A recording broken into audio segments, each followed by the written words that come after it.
అంటే కళ్ళజోడు మార్పించండి ముందు అంబటి రాంబాబుకి, కొత్తగా కళ్ళజోడు పెట్టించండి జగన్మోహన్ రెడ్డికి. ఇంకో మాట అన్నాడు, అసలు నువ్వు జనసేన తరఫున పనిచేసుకో, నువ్వు అసలు చంద్రబాబు నాయుడు నుంచి బయటకు వచ్చి అంటే జనసేన టీడీపీ విడిపోమని చెప్పాడు. సో ఆవు వ్యాసంలాగా ఎక్కడికి వచ్చాడు, పాయింట్ కూటమిని విడగొట్టడానికి వచ్చాడు.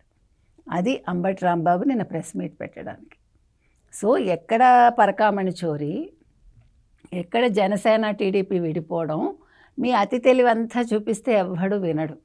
అసలు పవన్ కళ్యాణ్ దగ్గర మీ పప్పులు అసలు ఉడకవు. ఆయన ఇష్టం అండి, ఆయన సనాతన ధర్మం అంటాడు, లేదు ఇంకేదో ధర్మం అంటాడు. నీ మతం ఏంటని అడుగుతావేంటి పిచ్చాడిలాగా? ఆయన క్లియర్గా చెప్పాడు, నాది హిందూ మతం, నేను హిందువునని. వాళ్ళ ఆవిడ క్రిస్టియన్, అది కూడా చెప్పాడు ఆయన. వాళ్ళ ఆవిడ కూడా నేను నమ్మకం ఉంది నాకు అని అఫిడవిట్లో సైన్ చేసింది. What else you need? Me Jaganmohan Reddy clarity లేదు.